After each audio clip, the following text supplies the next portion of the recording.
I am 72 years old, and I have learned that silence in a room full of family is never really silence. It is preparation. My house still smells like the same lemon oil I used when Clara was alive. I wipe the table every morning at 6:40, even if there is nothing on it except my coffee and the newspaper I stopped reading properly years ago. The ink feels like it belongs to someone else now.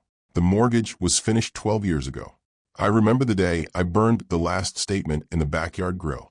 I stood there watching the paper curl into black ash like a small surrender finally earned. That should have been the end of financial conversations in my life. It wasn't. Dad, you're sitting on too much house and not enough sense. My daughter, Melissa, says things like that the way other people comment on weather. She doesn't raise her voice. She doesn't need to. Her husband, Derek, fills in the silence behind her like a second opinion nobody asked for. They came on a Tuesday. They always choose weekdays, when people are tired enough to agree with anything. Melissa placed her handbag on my kitchen counter like she owned the counter.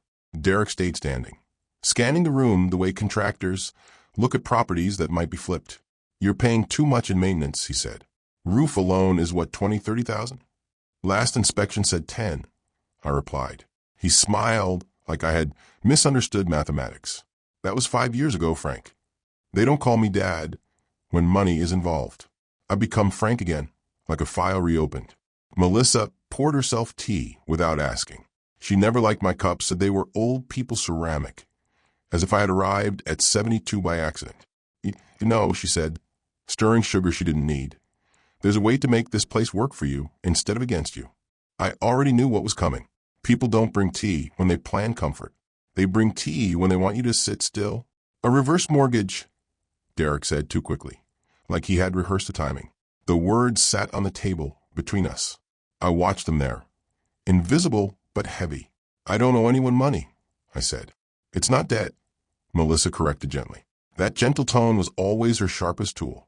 It's unlocking value. Your house is worth, what, 850? Maybe 9. 920 last appraisal, I said. Derek nodded like I had confirmed his argument. Exactly. And you're just living here. That's capital doing nothing. I looked at my kitchen sink. Clara used to hum while washing dishes there. She had a habit of tapping the faucet twice before turning it off, as if thanking it for its cooperation. Doing nothing, I repeated. Melissa leaned forward. Dad, no one is taking anything from you. You stay here. You just get monthly payments. It helps with your expenses. My expenses are fine. Derek let out a short laugh. Not rude, just certain. Frank, your heating bill alone is criminal. You're not in a position to argue comfort economics. Comfort economics. I almost smiled at that. He had a way of turning life into a spreadsheet that always agreed with him. That was when she mentioned the notary. We already spoke to someone, Melissa said. Professional. Very experienced. He works with seniors all the time. He can walk you through it properly. No confusion. No confusion, I echoed again, softer this time. I finally looked at her directly. Do I look confused to you? She paused just long enough to avoid lying. It's not about that, she said. But it was. The notary was scheduled for Friday at 10. Melissa wrote it on a sticky note and placed it on my fridge, as if my life now required reminders for my daughter. When they left, Derek patted my shoulder on the way out. Not affection, confirmation. The house felt louder after they were gone. The refrigerator hummed like it was trying to decide whose side it was on. I made dinner for one. Pasta, too much salt. I ate. Anyway, at 9:15, I sat by the window and watched the streetlight flicker again. That bulb had been reported twice already. No one fixes things that still function badly enough. That's when I noticed the envelope on my mailbox door. No stamp, no sender. Just my name written in careful handwriting I didn't recognize. Inside was a single page. Before you sign anything regarding your property, ask who benefits first. No signature. Only a small embossed mark at the bottom. A notary seal. And for the first time in months, I felt the quiet in my house change its shape. If you believe older voices still matter, support this channel with a like and a subscription. By Thursday morning, the envelope was still on my kitchen table. I hadn't touched it again, but I hadn't thrown it away either.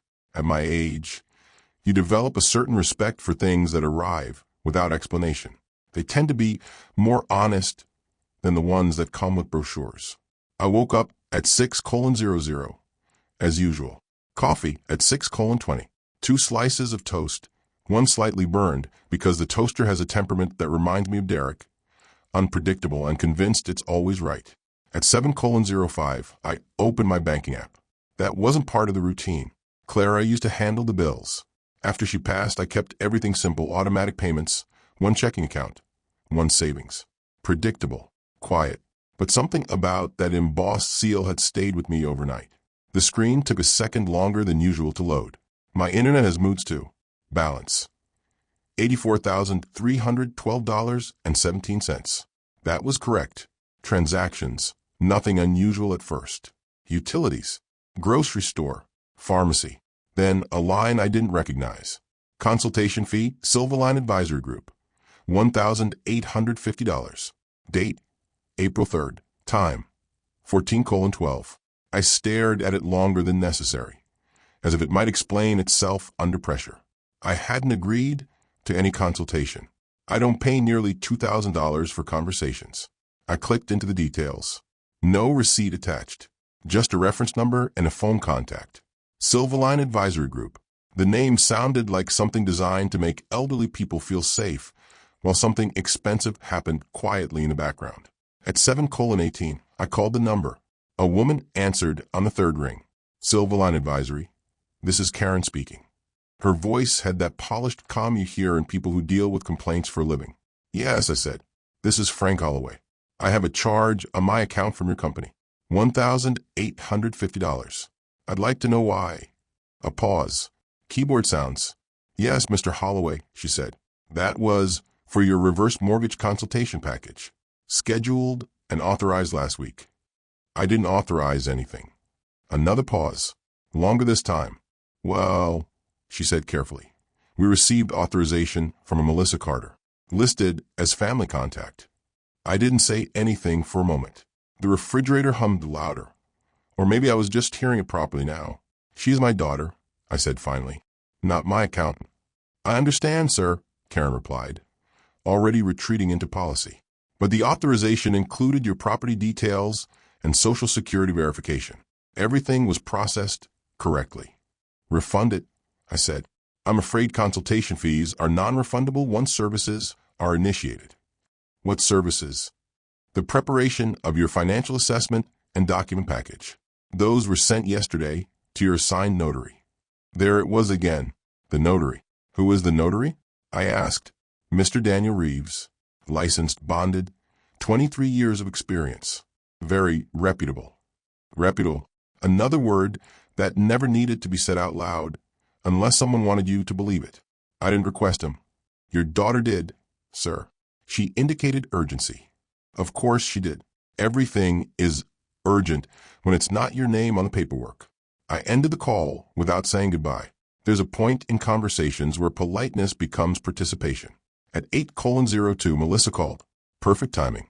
She always had that instinct, like a storm that knows exactly when to arrive. Dad, did you see the confirmation emails? She asked immediately. I saw the charge. It's standard, she said. Initial consultation, document prep. It's actually a good rate. You spent $1,850 of my money without asking me. It's not like that, she replied, irritation already creeping in. We're setting things up for you. You just delay it otherwise. I delay things I don't agree to. You don't understand the timeline, she snapped. Interest rates, market conditions, this isn't 1995, Dad. I looked at the envelope on the table. Who benefits first? It seemed to ask again. Send me the documents, I said. They'll go through the notary tomorrow, she replied quickly. It's easy that way. He explains everything. Witnesses' signatures, keeps it clean. Clean. I wondered what dirty would look like in her version of events. I want them today. A pause. They're being finalized, she said. Melissa. What? I worked 43 years managing electrical systems that could shut down entire city blocks if someone made a mistake. Don't tell me about finalization like it's magic. Silence. Then, you're being difficult. No, I said quietly. I'm being present. She exhaled sharply. Fine. I'll see what I can do. The call ended. At 9:30, I checked my email. 3 new messages, all from Silverline. Subject lines that sounded like decisions already made. Your reverse mortgage benefit summary. Estimated monthly disbursement. $4,280. Equity access agreement. Preliminary draft. I opened the last one. 37 pages. I didn't read all of it. You don't need to read everything to know when something is wrong. You just need to know where to look. Page 4. Origination fee. $18,600. Page 7. Servicing fee. $35 per month. Page 12. Early repayment penalty clause. Page 19. Occupancy requirement. Primary residence. And then on page 23, a line that made me stop. Authorized representative. Melissa Carter, daughter. Full communication access granted. Not cosigner. Not observer. Access. I leaned back in my chair. The wood creaked under me like it was remembering something I had forgotten. This wasn't about helping me stay in my house. This was about making sure I never fully owned it again, even while I was still alive. At 10:11, there was a knock on my door. Not Friday. Thursday. I walked slowly to the hallway. Each step deliberate. The kind of walking you do when you already know the answer but want to hear the question anyway. When I opened the door, a man in a gray suit stood there holding a leather folder. "Mr. Holloway?" he asked. "Yes." He smiled politely. "Daniel Reeves, Notary Public. I was in the area and thought we might get ahead of tomorrow." Of course he was. Always efficient. When efficiency benefits the wrong people. I looked at his hands. Steady. Clean nails. A silver stamp case tucked neatly into his folder. Then I looked at his eyes. That's where people forget to organize things. And for just a second, barely noticeable, he hesitated, as if he recognized something he hadn't expected, or someone. I didn't invite him in right away. At my age, you learn that thresholds matter. Once someone steps inside your house, the conversation changes. It becomes softer, more polite, more dangerous. "Mr. Reeves," I said, keeping my hand on the door. "You're early." He gave a small, professional smile, the kind that's been practiced in mirrors and polished in waiting rooms. "I had a cancellation," he said. "Thought I'd save you time." Time. Everyone was saving me time lately. No one was asking what I wanted to spend it on. I stepped aside. "Come in." He entered carefully, not looking around too much. That told me something. People who plan to take something from a place usually avoid getting attached to it. We sat at the kitchen table. My table.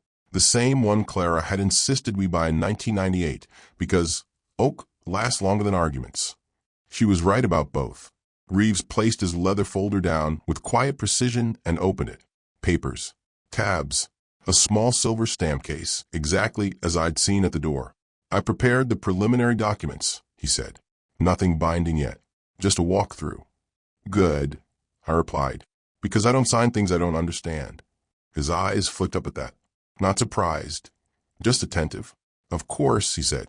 He slid the first document toward me. Clean paper. Too clean. The kind that hasn't lived long enough to earn trust. "Reverse mortgage agreement," he began. "This allows you to convert part of your home equity into tax-free income while retaining ownership and occupancy." "That's the brochure version," I said. "Give me the version you'd explain to your father." A pause. It was small. Most people wouldn't notice it. But I've spent decades watching systems fail because someone ignored a small delay. "My father passed in 2009, he said. "I'm sorry," I replied. Pretend he didn't. That earned the faintest hint of something in his expression. Not quite a smile, not quite approval. "All right," he said, folding his hands. "In plain terms, the bank lends you money against your house. Interest accrues. You don't make payments. The loan is repaid when you sell the house or pass away. And if I don't want to sell, you don't have to, as long as you meet the conditions: primary residence, property taxes, maintenance. And if something changes," he hesitated again, "there can be complications." There it was, the word people use when they don't want to say consequences. I flipped through the pages slowly. Page 23. I stopped there. "Authorized representative." I read aloud. "Melissa Carter. Full communication access." "Yes," he said. "That's standard when a family member is assisting." "Assisting," I repeated. I looked up at him. "Tell me something, Mr. Reeves. In your experience, who benefits first in arrangements like this?" That landed, not like a question, like a memory. His fingers, which had been resting calmly on the table, shifted slightly. Not nervous, just recalibrating. It depends, he said carefully. On what? On intent. I let that sit between us. Then I reached for the envelope. I hadn't planned to show it, not yet, but something in his hesitation at the door, in the way he chose his words, it suggested he wasn't entirely comfortable inside the situation. I slid the page across the table. His eyes dropped to it, and for the first time since he arrived, his composure cracked. Not visibly, not dramatically, but enough. You received this? He asked. Yes. Where? My mailbox. No sender. No. He leaned back slightly, studying the embossed seal. That's unusual. Is it yours? A beat. Yes, he said. The refrigerator hummed again, louder now like it was listening. You didn't send it? I asked. No. Then someone is using your seal to warn me. Another pause. Longer this time. That's not something people usually do, he said. No, I agreed. People usually use seals to take things, not to protect them. That almost sounded like agreement. He closed the folder slowly. Mr. Holloway, he said more quietly now, who initiated this process? My daughter. And her husband? Very involved. He nodded once, as if confirming something internally. Have you signed anything yet? No. Good. The word came out sharper than he intended. We both noticed. I leaned back in my chair. You're supposed to be neutral, I said. Witness signatures. Verify identities. Stamp paper. That's correct. And yet you sound relieved. He exhaled through his nose, just barely. I've been doing this 23 years, he said. You start recognizing patterns. What kind of patterns? The kind where elderly homeowners are guided into decisions they don't fully control. Guided, I said. Another careful word. He didn't argue. Instead, he opened the folder again, but this time he turned it around and pulled out a different set of documents.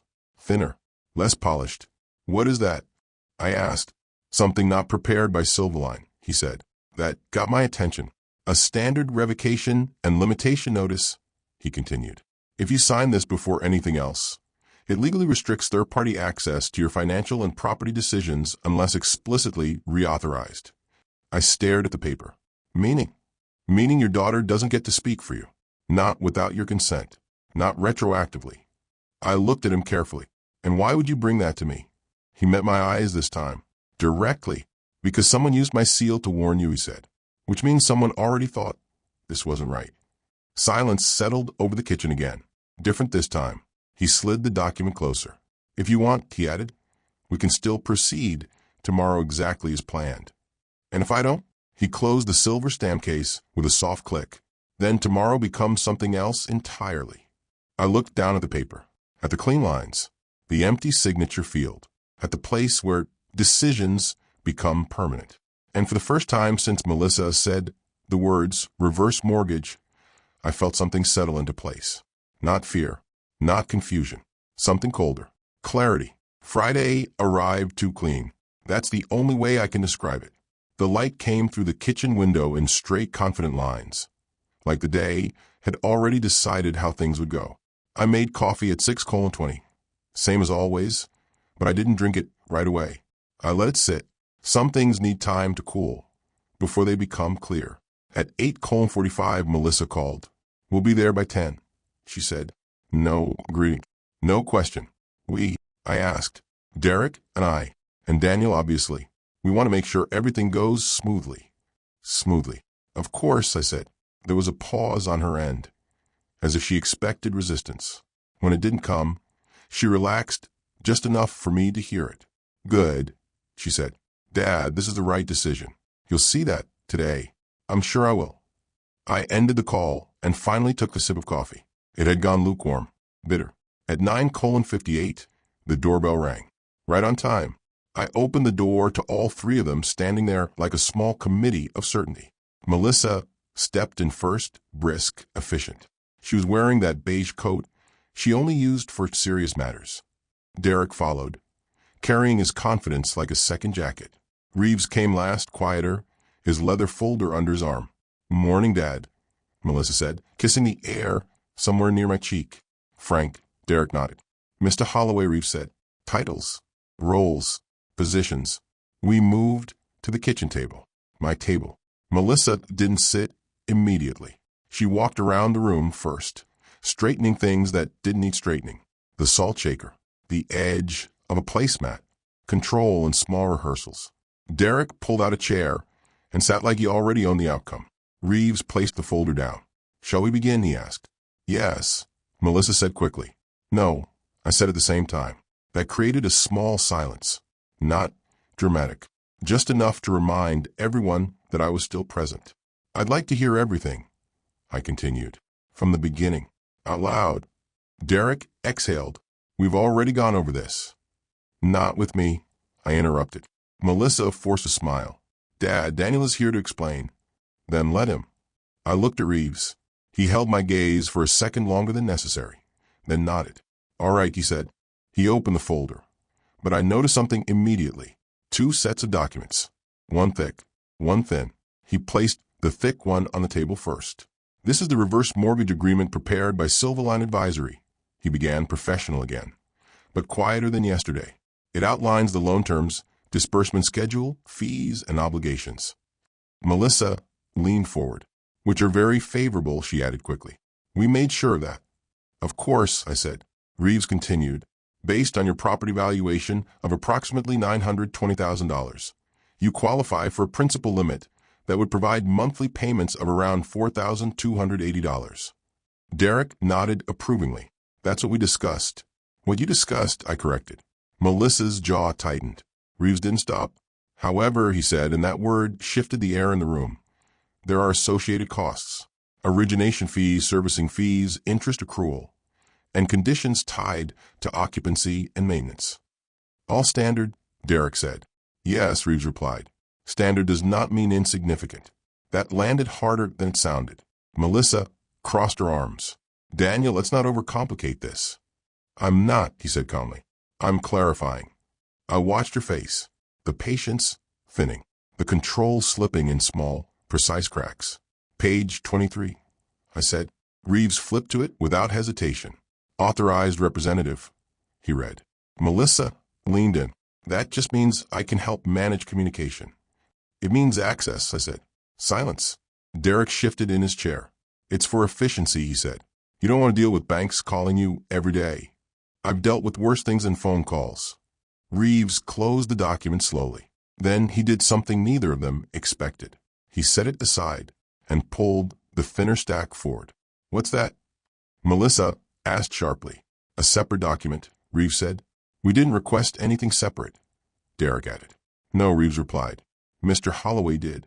That wasn't entirely true, but it wasn't entirely false either. Melissa looked at me. "Dad." "It's called being careful," I said. Reeves slid the document toward me. "Revocation and limitation notice," he read. "This document, if signed, immediately restricts third-party access to Mr. Holloway's financial and property decisions unless explicitly reauthorized by him." The room went still. Then, "What?" Melissa said, her voice rising for the first time. "That's not necessary," Derek added quickly. "This is going backwards." "No," Reeves said evenly. "This is establishing control." Melissa stood up. "Daniel, we hired you to facilitate this process, not sabotage it." "I was hired to witness informed consent," he replied. "This ensures it." "Informed," she snapped. "He is informed.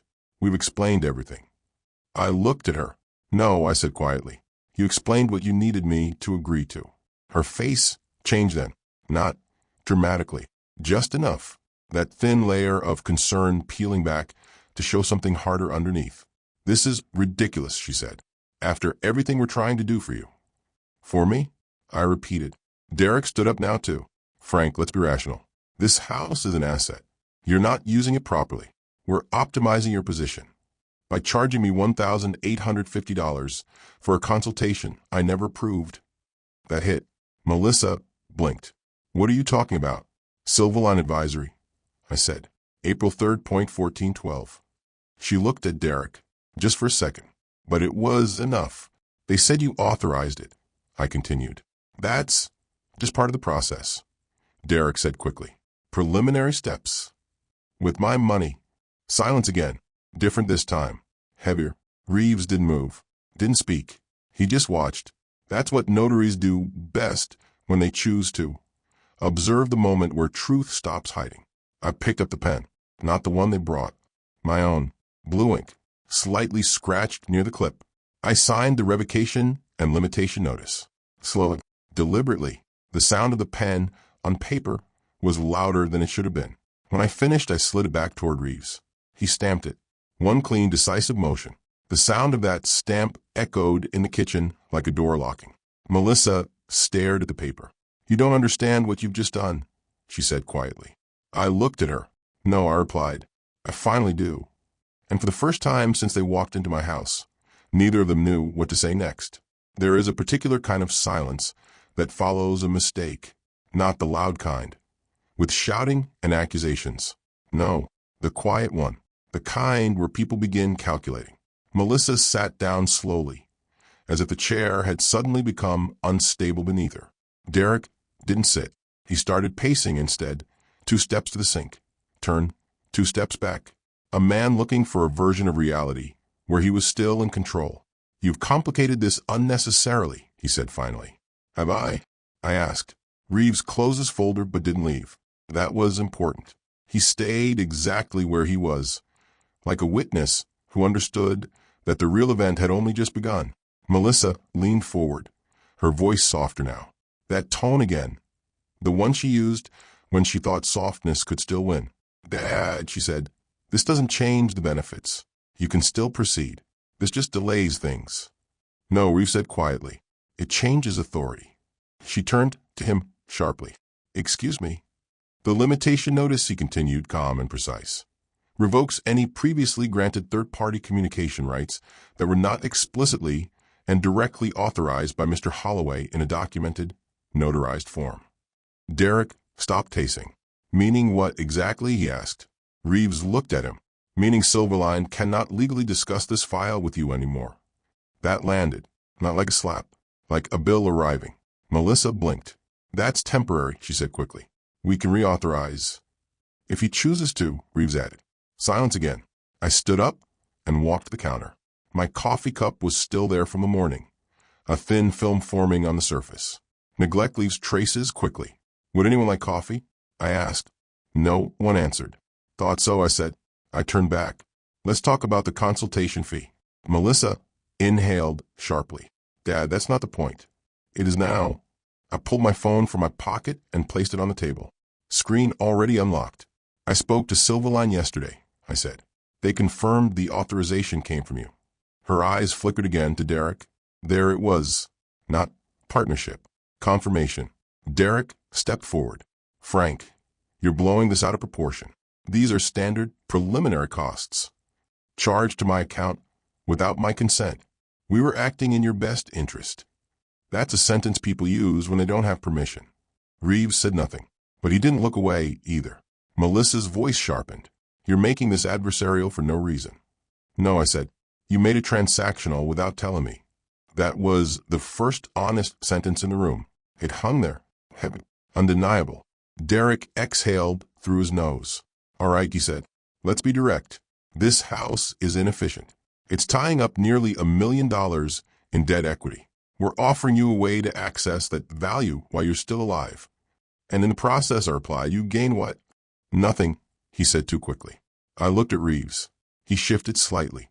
"There are often indirect benefits," he said carefully. "Reduced future estate complexity. Earlier financial alignment." "Say it properly," I told him. Another pause. Then, "Access," he said. Melissa closed her eyes for a second. "Jesus, Daniel." "You asked for clarity," he replied. I sat back down. "My daughter gains access to financial decision-making," I said. "My house becomes leveraged. Fees are extracted immediately, and I receive monthly payments for money that is already mine." "That's not how it works," Derek started. "That's exactly how it works." I cut in. Silence. Then I reached into the drawer. Second one from the left. Claire used to keep spare batteries there. I replaced them with documents after she passed. I pulled out a folder. Old, slightly worn, real paper.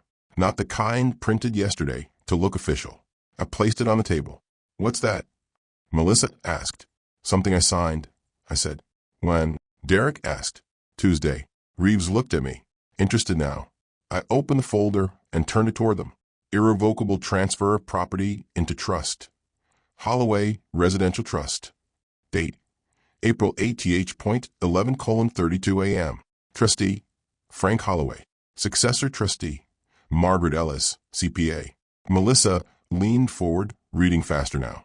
What is this? It means, I said calmly, this house is no longer mine to individually leverage. Derek frowned. That doesn't make sense. It makes perfect sense, Reeves said quietly. All three of us looked at him. He nodded toward the document. The property is held in trust. Any financial instrument, loan, reverse mortgage, lien, requires trustee authorization under the terms of that trust. And I'm the trustee, I added. Melissa's voice dropped. Then why is there a successor? Because unlike you, I said, I plan for the moment I'm not in control. That stung. Good. Derek shook his head. This is extreme. No, I said. This is late. Reeves leaned back slightly, something almost like respect in his expression now. You created a legal barrier before the process completed, he said. Yes. Which means, he continued, any documents prepared by Silverline are now functionally irrelevant unless restructured under the trust. And that costs money, doesn't it? I asked. He gave a small nod. Significantly more. I looked at Melissa. That $1,850? I said. That was the cheapest part of your plan. She stood up again. This isn't over, she said, her voice tight, controlled, but cracking at the edges. You can't just shut us out like this. I held her gaze. I didn't shut you out, I said. You priced yourselves out. No one spoke after that. Not for a while. Reeves finally gathered his things, but slower this time. Thoughtful. At the door, he paused. Mr. Holloway, he said, that envelope, whoever sent it knew exactly what was happening. Yes, I said. He nodded once. So do you now? I closed the door behind him. The house was quiet again, but not the same quiet. This one belonged to me. They didn't leave right away. That would have been cleaner. Dramatic even. A slammed door, a final accusation. Something that could be replayed later with emotion instead of clarity. But Melissa didn't scream. Derek didn't threaten. They stayed. That was worse. Melissa sat back down slowly. Her hands folded in front of her now. Fingers interlocked so tightly the knuckles had gone pale. She was thinking, not reacting. Rebuilding the situation in real time. Derek, on the other hand, had gone quiet in a different way. The pacing stopped. The confidence didn't return. He stood near the window, looking out at the street like it might offer a version of events where he still came out ahead. You did this behind our backs, Melissa said finally. Her voice wasn't loud. It was precise. Yes, I said. That's not how family works. I almost smiled. That depends on the family. She leaned forward. We were trying to help you. No, I said. You were trying to manage me. That's not the same thing. It becomes the same thing when money is involved. Silence again. The clock on the wall ticked. 10:47. Same clock Clara bought in 2003 because she said digital time felt too temporary. I never replaced the battery with anything fancy. Just something that worked. Derek turned from the window. All right, he said. Let's strip this down. I appreciated that. Stripping things down tends to reveal what people actually believe. You don't trust us, he continued. No, I said. Melissa flinched slightly. Not because of the word. Because of how easily it came. Derek nodded once. Fine. Then let's talk practically. That trust, this structure, it complicates everything. Taxes, liquidity, future planning. I have a CPA, I said. Margaret Ellis. You saw her name? Yes, he said. And I'm sure she's competent. She is, I replied. And more importantly, she's not emotionally invested in my death. That landed harder than anything else I'd said. Melissa stood up again. That's unfair. No, I said quietly. That's accurate. Her eyes flashed. You think I'm waiting for you to die? I think, I said, choosing the words carefully, that you are comfortable making decisions that only make sense if I'm no longer the one making them. The room held that sentence for a long moment. Derek broke it. This is going nowhere, he said.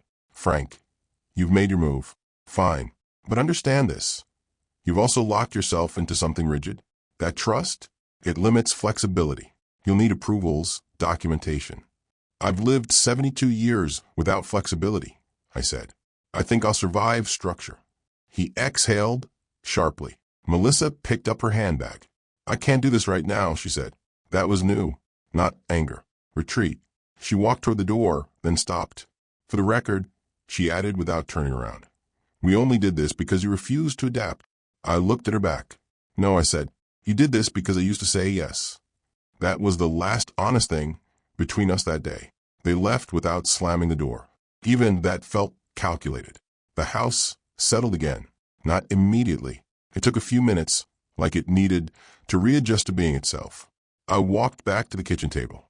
3 chairs slightly out of place. 1 glass of untouched water. The documents still there. 2 stacks. 1 thick, 1 thin. I picked up the thick one first.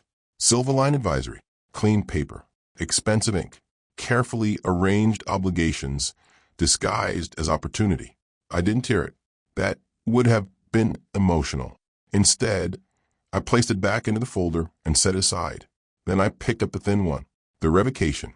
My signature. Reeve stamp. Simple. Final. I ran my finger lightly over the embossed seal. It felt solid. Real. Earned. At 12:15, my phone rang. Unknown number. I answered. Mr. Holloway, a man's voice said. Yes. This is Thomas Green from Silverline Advisory. We've been informed there may be changes regarding your file. Correct, I said. A pause. We'd like to clarify authorization moving forward. There is none, I replied. I see. Another pause. Longer. Just so you're aware, he continued. Significant preparatory work has already been completed. Fees may still apply. You charged me $1,850 without consent, I said. We can discuss fees in writing. Through my trustee. Silence. Professional silence this time. Controlled. Understood, he said finally. We'll update our records accordingly. The call ended. No argument. No pressure. Just withdrawal. That's how systems behave when they realize they've lost access. I set the phone down, walked to the sink, turned on the water, and, without thinking, I tapped the faucet twice before shutting it off. Clara's habit. Still there. Some things stay yours, no matter how many people try to repackage them. That evening, I sat in the living room with the lamp on and no television. The house felt settled, not empty, not full, just accurate. At 7:40, I took the sticky note off the fridge. Friday, 10 a.m. Melissa's handwriting. Neat, controlled, confident. I folded it once, then again, and dropped it into the trash. Not angrily, not dramatically, just appropriately. Because, in the end, they didn't try to take my house. They tried to take the decision. And that was the only thing I had left to protect. So I did. And for the first time in a long while, the house didn't feel like an asset. It felt like a boundary, one that finally held. Stories like this happen more often than we think. By the way, where are you watching from? Drop your city or state below. And if you want more stories like this, subscribe to the channel.